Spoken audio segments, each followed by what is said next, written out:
Il clima non basta, Caronte infuoca la pianura, ma non per questo il turismo montano registra numeri importanti. È vero che per i dati ci vuole tempo, ma è altrettanto vero che basta guardarsi attorno per capire che non ci sarà quest'estate il tutto esaurito. Anche il traffico è intenso solo nei fine settimana, niente a che vedere con il passato. Qua una volta non trovavo una camera neanche da pagarla oro. Ma quelli erano proprio altri tempi. Oggi paghiamo, oltre al calato appeal della montagna d'estate, una crisi che non accenna a rientrare. La situazione interna italiana è pesantissima, che le famiglie medie non hanno più le risorse per andare in vacanza, le Dolomiti sono uniche.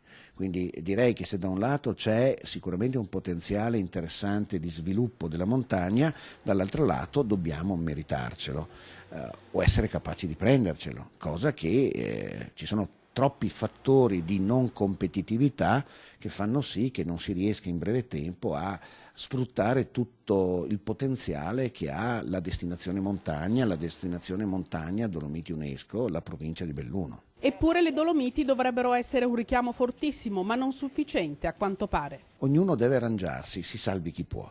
Quindi non abbiamo un sistema turistico dove esiste una realtà che organizza, c'è una forte responsabilità anche sicuramente politica, di governance. Le imprese italiane non hanno più nemmeno un goccio di sangue e le imprese bellunesi da dare allo Stato. Fortunatamente c'è anche chi vede il bicchiere mezzo pieno. Sono appena arrivata, ma mi sembra bene, vedo molta gente in luglio. Nel Cadore, non solo a Pieve, ci sono tante cose oltre che a Pieve.